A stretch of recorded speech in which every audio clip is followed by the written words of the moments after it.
жергиликтүү азаматча башкаруулар жөнүндө кодексин иштеп чыгуу бул 2 жыл мурун эле биздин азыркы экс-президент Сооронбай Шариповичтин кайрылуусунда болгон. Сөзсүз иштеп чыгып, бул тармакты өнүктүрүү керек депчи. Ошондон баштап өкмөттүн атайын тескемеси чыккан жергиликтүү азаматча башкаруулар боюнча анан этикалар аралык мамилелер боюнча улуттук агенттикке да мамлекеттик агенттикке табышталма берилген да. Анан ведомство аралык жумушчу топ иштелип чыгып, түзүлүп, анан ошонун негизинде иштелип баштаган. Орто жолдо эми баягы пандемия болуп калып, биз көп убакытты, 1 жылдай убакыт токтоп калды.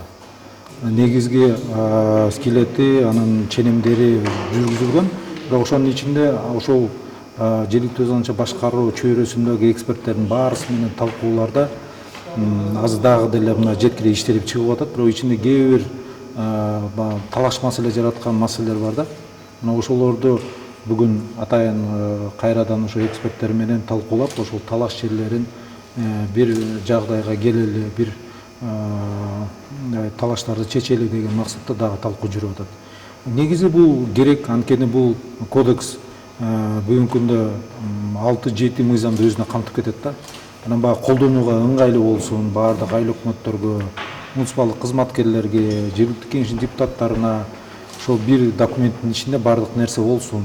Анан ал жерде да өзүнүн өзгөчөлүктөрү, азыркы болуп аткан шарттагы көйгөйлөрдү, маселелерди да чечип кетүү менен ошого бир баратабыз да ал кагында. Анан өзүңүздөр билесиздер, президенттин жарлыгы дагы бар, мыйзамдардын баарын инвентаризация жасап, аны өркүндөтүп, ошо бири-бирин кайталаган, бири-бирине карама-каршы келген нерселер жоготуу боюнча дагы жарлыгы чыгып иш жүргүзүлүп атат. Мына кодекс дагы ошонун алкагында эле баратат. Бул андан мурун башталган, бирок ал ошонун жыйынтыгы менен азыр 5-6 мыйзамды өзүнө камтып кетип туруп, ошол эле инвентаризация боюнча комиссияга да ушул кодексти киргизсек болот да.